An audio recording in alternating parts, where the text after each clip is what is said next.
नमस्कार। आज मैं फ़ोटो केमिस्ट्री जो एमएससी फाइनल में 5th पेपर में है उसकी क्लास ले रहा हूँ। तो केमिकल रिएक्शन जो कि इनिशिएटेड होती है एब्जॉर्प्शन ऑफ लाइट में यूवी विजिबल दोनों ही ले सकते हैं। यानी photochemical reaction is a form of chemical reaction which is initiated by absorption of light, और ब्रैकेट में हमने लिख रखा है यूवी एंड विजिबल। अब विजिबल की रेंज हम जानते हैं कितनी होती है, 400 nm से लेकर 800 nm तक, ये विजिबल की रेंज है। और जबकि यूवी की जो रेंज होती है वो कितनी होती है, 200 nm से लेकर 400 nm तक। ये तो नियर यूवी होता है। और अगर हम फार यूवी की बात करें तो वो होता है 10 से लेकर 200 nm तक की फार यूवी का रेंज होती है। तो यहाँ 200 से 800 nm रेंज में अगर जो मॉलिक्यूल है वो इस रेडिएशन को एब्जॉर्ब करके केमिकल रिएक्शन को दर्शा रहा है, तो वो कौन सी हो गई, photochemical reaction. When the reactant molecule absorb in this way, it causes the molecule to move an excited state in which the chemical and physical property of molecule are different from the original molecule। यानी जो molecule है वो जब light को absorb करता है, हालांकि हम सारी डिटेल आगे लेंगे इसमें, तो वो क्या होता है, वो एक्साइटेड स्टेट में आ जाता है। और जब वो एक्साइटेड स्टेट में आता है तो उसकी केमिकल और फिजिकल प्रॉपर्टी जो होती है, जो ग्राउंड स्टेट की तुलना में, जो यानी ओरिजिनल मॉलिक्यूल है उसकी तुलना में डिफरेंट होती है। फोटोकेमिकल रिएक्शन का वेल नोन एग्जाम्पल जो है वो हमें ये पता ही है, फोटोसिंथेसिस। यहाँ यानी कि जो CO2 है वो जो वाटर के साथ और प्रकाश की उपस्थिति में तथा क्लोरोफिल की प्रेजेंस में ये हमें देता है C6H12 C6H12O6 यानी कार्बोहाइड्रेट, या यहाँ ग्लूकोज की बात करेंगे, प्लस 6O2। ये well known example of photochemical reaction जो कि है फोटोसिंथेसिस रिएक्शन। अब यहाँ में ये पता होना चाहिए कि दोनों के बीच में, यानी किसमें, जो फोटोकेमिकल रिएक्शन है और थर्मल रिएक्शन जो हम नॉर्मल रिएक्शन पढ़ते आए हैं, उनके बीच में क्या डिफरेंस होता है। तो सबसे पहला डिफरेंस तो यही होता है कि रिएक्शन जो थर्मल रिएक्शन है वो reaction occur in presence of heat, यानी जो ऊष्मा की उपस्थिति में होती है उन्हें हम कौन सी बोलते हैं, थर्मल रिएक्शन कहते हैं। जबकि फोटोकेमिकल रिएक्शन क्या होती है, वो लाइट की प्रेजेंस में होती है। यानी यहाँ पर जो लाइट है वो प्राइमरी रिक्वायरमेंट है। यानी रिएक्शन के लिए, फोटोकेमिकल रिएक्शन के लिए प्राइमरी रिक्वायरमेंट क्या है, एब्जॉर्प्शन ऑफ लाइट। अच्छा, अब आता है थर्मल रिएक्शन जो है वो एक्सोथर्मिक भी हो सकती है, एंडोथर्मिक भी हो सकती है, यानी उसमें हीट इमिटेड भी हो सकती है और एब्जॉर्ब भी हो सकती है ड्यूरिंग द रिएक्शन। जबकि ये जो रिएक्शन होती है ये, इसमें हम इसकी बात नहीं करते, एक्सोथर्मिक एंडोथर्मिक की बात नहीं करते, बल्कि केवल ये कहते हैं कि reaction involve absorption of photon, यानी ये फोटोन के एब्जॉर्प्शन से ही होगी तो फोटोकेमिकल होगी। तीसरी बात हम कहते हैं कि जैसे हम पहले भी फर्स्ट ईयर में पढ़ चुके हैं केमिकल काइनेटिक्स के चैप्टर में, कि जो ये जो रिएक्शन होते हैं इसमें मॉलिक्यूल में कोलिजन रिक्वायर्ड होती है।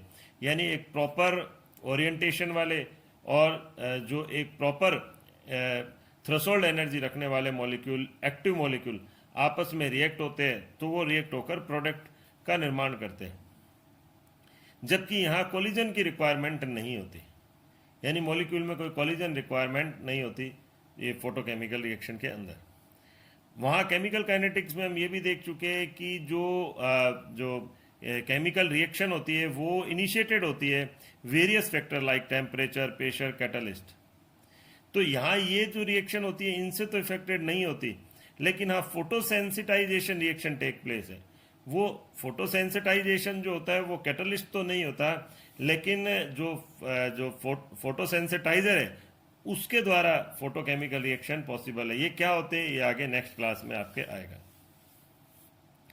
ये जो होती है नॉन सेलेक्टिव इन नेचर, ये अभी आगे आपके आएगा इसमें, नॉन सेलेक्टिव, ये नॉन सेलेक्टिव होती है। जबकि ये जो रिएक्शन होती है यानी फोटोकेमिकल रिएक्शन होती है ये सेलेक्टिव इन नेचर होती है। अब इसमें नेक्स्ट आता है, ये स्पॉन्टेनियस होती है रिएक्शन। यानी कौन सी, थर्मल रिएक्शन जो है, यानी किसी भी रिएक्शन को अगर कोई भी रिएक्शन हो रही है तो उसके लिए डेल्टा जी का मान नेगेटिव होना चाहिए तभी वो रिएक्शन होगी। लेकिन ये जो होती है जो फोटोकेमिकल रिएक्शन है नॉन स्पॉन्टेनियस है, यानी डेल्टा जी इसके लिए क्या होता है, पॉजिटिव होता है। तो इसी से रिलेटेड यानी 5 और जो 6 नंबर पॉइंट है, इससे रिलेटेड 2 पॉइंट इसमें, 2 क्वेश्चन इसमें हम लेते हैं। How photochemical reaction is selective in nature. तो फोटोकेमिकल रिएक्शन जो है वो किस प्रकार सेलेक्टिव नेचर की होती है। और दूसरा है explain non spontaneity of photochemical reaction.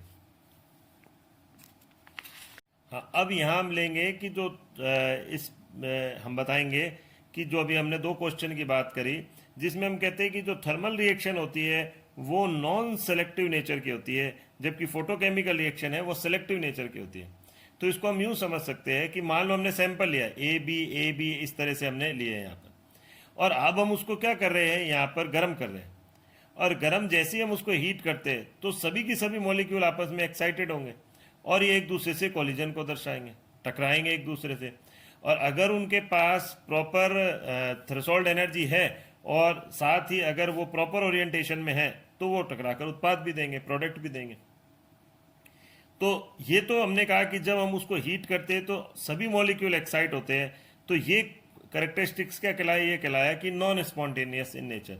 तो ये जो होते हैं थर्मल रिएक्शन, ये नॉन स्पॉन्टेनियस नेचर की होती है। अब जबकि हम फोटोकेमिकल की बात करते हैं, फोटोकेमिकल में मान लो हमने ये इसी तरह से सैंपल ए बी का हमने लिया, हम मान लो हम इसमें क्या कर रहे हैं कि बी को एक्साइट करने के लिए हम उसको एनर्जी दे रहे हैं। तो जैसे ही हम कह रहे हैं कि हमने बी को एक्साइट करा तो कोई आवश्यक नहीं है कि वो ए भी एक्साइट उससे हो जाए। यानी एक अगर हम पर्टिकुलर फ्रीक्वेंसी की रेडिएशन को डाल रहे हैं जिससे बी ही एक्साइट होगा, तो ये कोई आवश्यक नहीं कि उससे ए भी एक्साइटेड हो जाए। तो हम ये कह रहे हैं यहाँ, in case of thermal reaction all molecule are thermally excited when sample is heated and collide to each other, but in case of photochemical reaction particular molecule excited, और यहाँ हमने लिख दिया selectively excited when radiation of particular wavelength और frequencies incident on medium. यानी एक particular wavelength या frequency की रेडिएशन डालने पर वही मॉलिक्यूल एक्साइटेड होगा जिसके लिए हमने सैंपल पर उस रेडिएशन को डाला है। So thermal reaction are non selective in nature where as photochemical reaction are selective in nature. दूसरी बात करते हैं कि जो थर्मल रिएक्शन है वो स्पॉन्टेनियस नेचर की होती है। ये हम पहले भी पढ़ चुके हैं थर्मोडायनेमिक्स में। जो स्पॉन्टेनियस होती है रिएक्शन, उनके लिए डेल्टा जी का मान नेगेटिव होता है। यानी वही रिएक्शन होगी, कोई भी रिएक्शन एक पर्टिकुलर डायरेक्शन में तभी चलेगी जबकि उसके लिए डेल्टा जी का मान क्या हो, नेगेटिव हो। अब ये स्पॉन्टेनियस होते क्या है, तो reaction which take place on its own और बाय प्रॉपर इनिशिएशन, यानी या तो वह स्वयं हो रही हो रिएक्शन, या तो वह स्वयं हो रही हो या किसी प्रॉपर इनिशिएशन के माध्यम से, यानी उसको प्रेरित करा जाए तब वो हो रही हो, तो उसे हम कहते हैं स्पॉन्टेनियस रिएक्शन। अब ये जो रिएक्शन होती है, जैसे हमने थर्मल रिएक्शन में कहा, थर्मल रिएक्शन तो सभी लगभग जो भी अगर एक पर्टिकुलर डायरेक्शन में चल रही है तो वो स्पॉन्टेनियस नेचर की है। लेकिन फोटोकेमिकल रिएक्शन में अपने आप नहीं होती, हमने पहले ही कह दिया वो अपने आप नहीं होती। वो क्या होती है, वो लाइट से इनिशिएटेड होती है।